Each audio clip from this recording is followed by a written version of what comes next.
The Truth Teller series is what we do this time of year, where we just pick a certain topic or a person or whatever and just kind of tell the truth about them as best we know the truth. And we spun the wheel tonight, and it landed on Lane Kiffin. But specifically, Lane Kiffin over the last few years. Lane Kiffin even over the last year. That's like a whole book, a whole novel, if you will. The move from Ole Miss to LSU. What's the truth about all that? Well, I think the truth about Lane in general, historically, is going to have to be split into two categories. So you got two compartments, if you will. You got the one compartment, which is Lane Kiffin, the person. And I don't think many people are changing their minds at this point. Everyone's got a pretty fully formed opinion on what they think of Lane Kiffin, the person. Now, most of you don't know Lane Kiffin, the person, but you know of Lane Kiffin, the person. So you got your opinion on that. Let's table that for a second. Then over here in this compartment, you've got Lane Kiffin, the football coach. That one is still very much evolving. One of them is set. The other one, I think, very much is not. So Lane Kiffin at LSU has the chance to become a legend, has the chance to become an icon. He has the chance to do at LSU what Nick Saban did, what Les Miles did. Ed Orgeron found a way to do it. Brian Kelly this millennium's the only guy who didn't find a way to win a championship there. And if he wins a championship there, then it will affirm everything that they believed about him that made them pursue him in the first place. And also Lane coming in there was like the face of this big churn. There's a ton of change down there. But there was also a ton of looking around the country and realizing, oh, that's the way college football works now. Well, game on. And Lane's going to be the face of it. Now, if he falls flat on his face, well, that's one thing. And, at that point, okay, well, he still had his years at Ole Miss. He still lasted a lot longer than most people thought he would when he got tarmacked at USC. Like, no one... Who in the world would have ever predicted him all these years later to be the head coach at multiple SEC stops, ending with LSU, which is a premier job in college football? But even if he fails there, he will have accomplished more than most people thought he would if you go back to that period in time where he got fired at USC.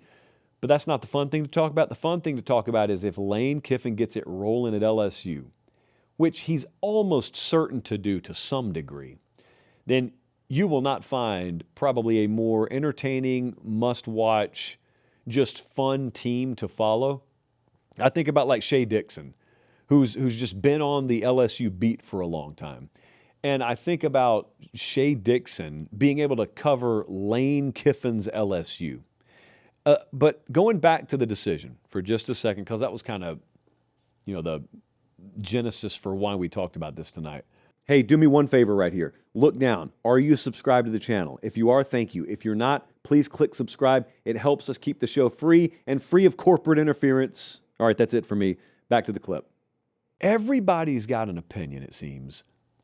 Or go back to the time it was happening. You remember December, Ole Miss, LSU, Lane Kiffin, and Ole Miss is headed towards the playoff. And we talked about it for several weeks on this show. I mean, November was a crazy time last year because LSU has already fired Kelly. They've circled Lane Kiffin. Everyone knows they've circled Lane Kiffin. Lane Kiffin knows they've circled Lane Kiffin. Ole Miss knows they've circled Lane Kiffin. And Ole Miss and Lane Kiffin are in the thick of a playoff run. And then it was, well, what do you do? What do you do if you're Lane and you're going to make the playoff? What do you do if LSU says, hey, we need you down here? Signing day is coming up right after the regular season wraps. We don't care if you make the playoff. If you're taking our job, you're going to be down here coaching this team, running this program. We're not paying you to stay up in Oxford, Mississippi. Hey, what are you doing? Everyone had an opinion. And I remember pretty consistently saying then, as I will say now that we know how the story ended, nobody else's opinion mattered. His mattered. So like some people out there looked at it and said, it's foolish to think LSU is a significant step up from Ole Miss in today's college football because of what portal and NIL have done to flatten things out. Like if Curt Cignetti can walk into Indiana and do what he's done over Ohio State, certainly you could duplicate those kind of results in the modern day at Ole Miss over LSU. And that's a fair stance to have. But Lane didn't have that stance, is the only point. So it didn't even matter if I thought it. I'm not the one who's being pursued. Lane Kiffin was. So he obviously looked at it and said, even today, it is a significant jump up in caliber of job to go to LSU as opposed to remaining at Ole Miss. Well, that was the long and short of it. And then you can be mad at him, which a lot of people will be. You can choose to not forgive him, which a lot of people won't. You could be an outsider and just look and say, I don't know if I would have done that. Or, oh, absolutely I would have done that. Doesn't matter. Didn't matter what I thought or you thought or anything like that. That's the truth of it. Now, it is also true that he could very much come to regret the decision. That happens all the time. That happens all the time. It's also true that we could look back on it 5 years from now and say, that's the best decision he could have ever made. That's the fun of it. We don't know yet. Every Saturday, I wake up, and before I even put my contacts in, I use one eye, and I scroll, index finger like this, through the iJosh, and I find the cornfield picture. And I tweet it out with a reminder of how many Saturdays we are from college football season. Alex and allegedly producer Jesse, allegedly, looked at that and said, well, if that means college football is coming eventually, and we've got the Pate State store over here just sitting there with infinite amounts of shelf space, why shouldn't we put representation about college football approaching in the store? And then they found out that Savannah State has recently gotten me to watch Game of Thrones. Very recently. It's a new thing. I don't know what to think about it yet.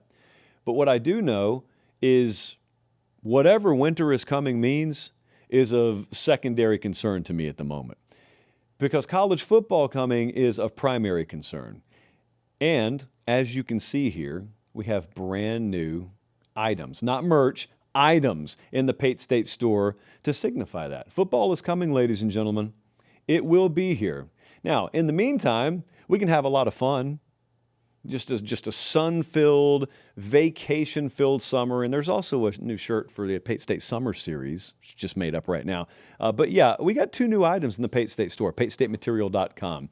Jesse predicts that the football is coming shirt will be our biggest mover of the month. I think you've got an unfair advantage because it's a new item, so I'm not betting him on it. But yeah, I already bought the sleeveless version. I had Alex make sleeveless versions, by the way. I know our audience. Jesse may not lift, but our audience lifts.